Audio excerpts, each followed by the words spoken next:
नमस्कार। स्वागत है आपका न्यूज लॉन्चर पर। मैं हूं अशोक वानखेड़े। लेकर आया हूं आपका अपना कार्यक्रम डायरेक्ट हिट। फायर ब्रांड नेता जो अभी ममता जी के साथ है, यानी टीएमसी की साथ, वो एनसीपीआई की नहीं, टीएमसी की फायर ब्रांड नेता महुआ मोइत्रा ने सीधा हिट किया यूसुफ पठान को और कहा कि उसके लिए जो बोला गया था वही ठीक था। मैंने कैसे कैसे गद्दार के लिए लड़ाई लड़ी, मुझे दुख होता है।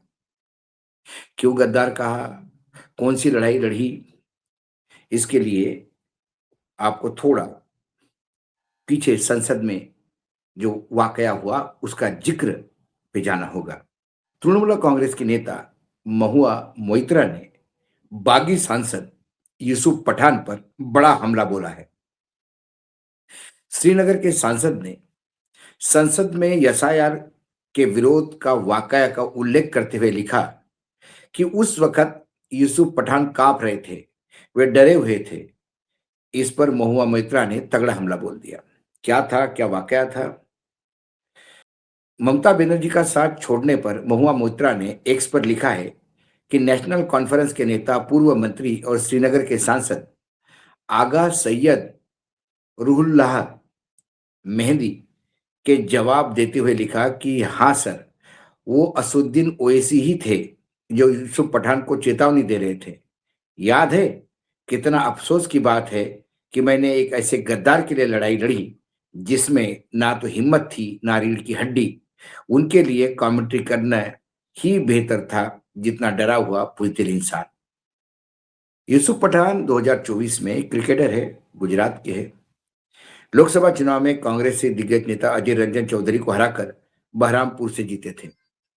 उन्हें टीएमसी के टिकट पर जीत मिली थी। अब उन्होंने ममता बनर्जी का साथ छोड़कर बागी खेमा ज्वाइन किया। महुआ मोइत्रा का कहना है कि उन्हें अफसोस है कि उन्होंने यूसुफ की जीत के लिए मेहनत की। यूसुफ पठान मूल रूप से गुजरात के वडोदरा के रहने वाले हैं। उनके बीजेपी के अगुवाई वाले एनडीए के साथ चले जाने से चीजें एकदम बदल गई है। यूसुफ बड़ोदरा सरकारी जमीन कब्जाने के मामले में आरोपी है। महुआ मोइत्रा ने जो ये टिप्पणी की, ये श्रीनगर के सांसद आगा सैयद रूहुल्लाह मेहदी के पोस्ट पर थी।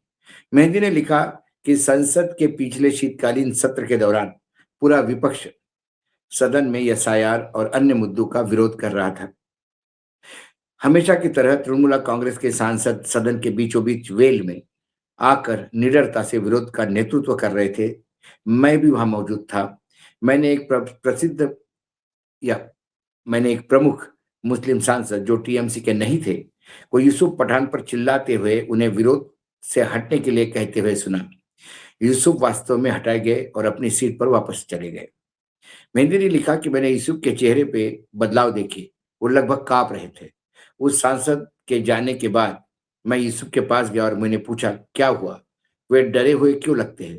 यूसुफ ने मुझे बताया कि उस व्यक्ति ने मुझे कहा कि उन्हें बीजेपी के खिलाफ विरोध नहीं करना चाहिए और कहा तुम्हें क्या हो गया है, तुम बीजेपी के खिलाफ विरोध क्यों कर रहे हो, खुद को दुश्मन क्यों बना रहे हो, वे गुजरात में तुम्हारा घर बुलडोजर से गिरा देंगे।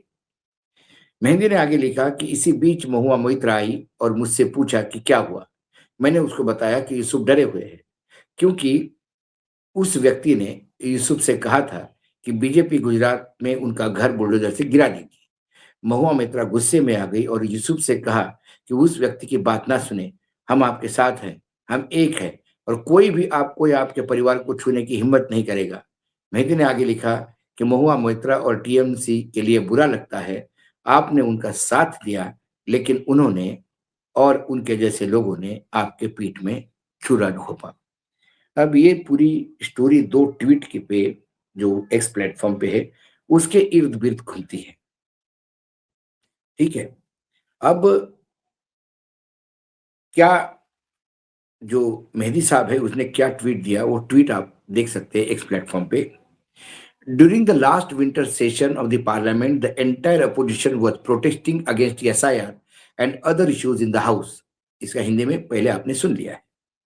Like always the Trinamool Congress MPs were in the veil, taking lead and protesting fearlessly.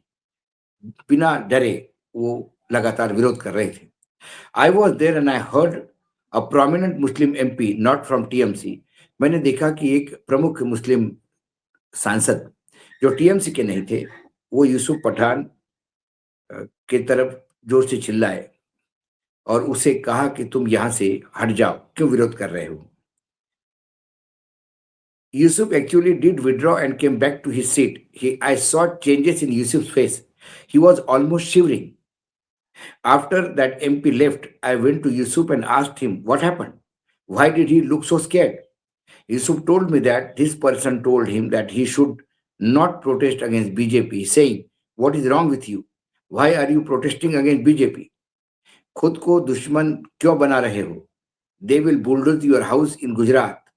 In the meanwhile, Mahua Moitra came and asked me what had happened. I told her that Yusuf is scared because that individual told Yusuf that BJP will bulldoze this house in Gujarat. Mahua got furious and told Yusuf not to listen to that person. We are behind you. We are one and one. No one will dare to touch you and your family. Once one feels sorry for Mahua Mitra and Trinamool Congress, you had this back, but he and his likes stabbed you in the back. आपने तो उसका साथ दिया, लेकिन उसने आपकी पीठ में छुरा घोंपा. इस पे महुआ मित्रा ने क्या जवाब दिया, ये भी आप एक्स प्लेटफॉर्म पे देख सकते हैं. उसने अपने ट्विटर हैंडल से लिखा, रिप्लाइंग टू मेहंदी साहब and Trinamool Congress officials. Yes, sir, it was Asudin Owaisi who was warning Yusuf Pathan. Remember what a pity I fought for a cadre with no courage and no spine. He was better off doing commentary. What a scared फट्टू. उन्होंने कहा कि सही कहा sir, आपने सही याद दिलाया. ये और कोई नहीं था, ये ओवैसी साहब थे, असुद्दीन ओवैसी, AIMIM के. लेकिन क्या मुझे दया आती है कि मैं किसके लिए लड़ी, किस गद्दार के लिए, जिसमें ना हिम्मत है ना रीढ़ की हड्डी है. इससे अच्छा वो कमेंट्री करता. इसका बड़ा फट्टू हमने नहीं देखा. ये ऐसे कई वाकया होंगे. सबसे पहले तो ये कई बार ममता जी को भी बोलना पड़ेगा कि आपने फिर ऐसे डरपोक इंसान को टिकट क्यों दिया. कई बार ममता जी ने भी गलतियां की है. यूसुफ पठान का प्रॉब्लम है कि उसका गुजरात में कुछ अतिक्रमण का खेल है और वो गिरने की नौबत पे आ गई है. तो अपना घर बचाने के लिए इन्होंने जिस घर ने इन्हें राजनीतिक पनाह दी, टीएमसी, उसी को पलीता लगा दिया. आजकल राजनीति में निष्ठाएं होती कहाँ है.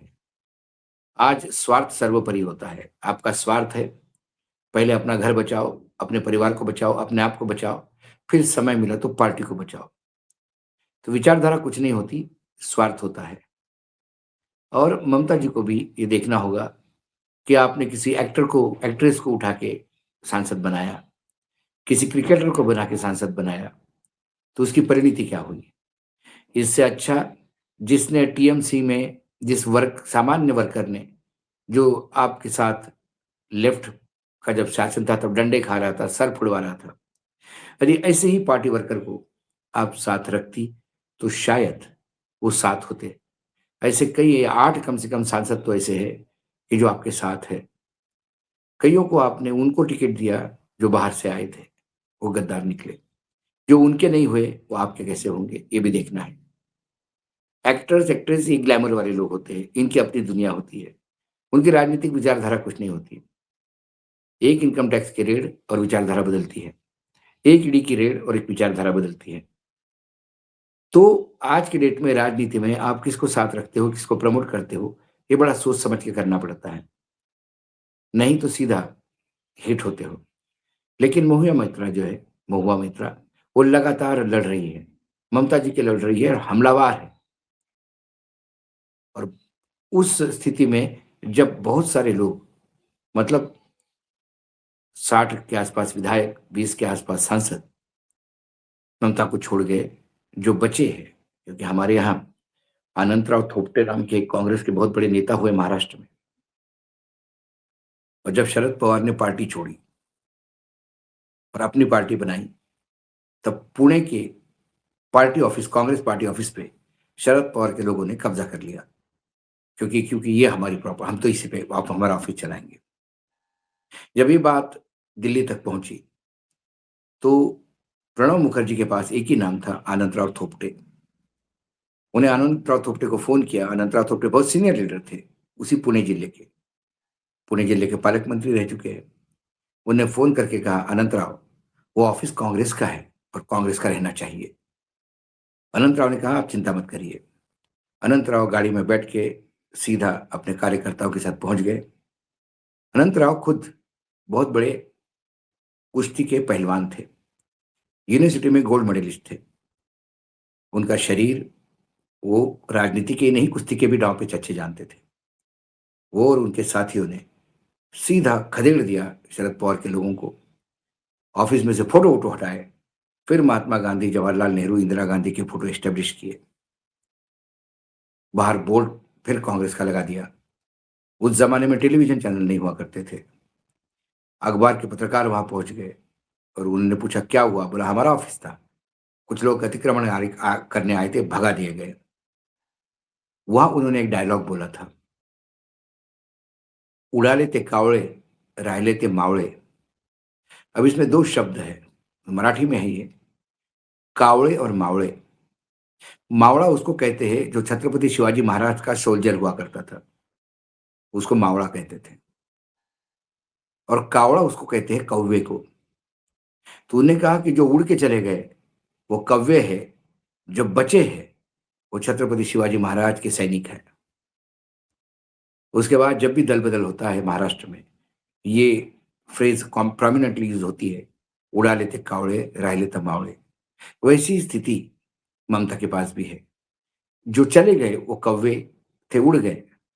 जो बचे हैं वो सैनिक है, वो सुभाष चंद्र बाबू बोस के सैनिक है, वो ममता के सैनिक है, वो बंगाल के माटी के पुत्र है जो लड़ना जानते हैं। आज डायरेक्ट हिट में इतना ही। कल फिर आता हूं किसी विषय के साथ। तब तक के लिए नमस्कार। देखते रहिए न्यूज लॉन्चर।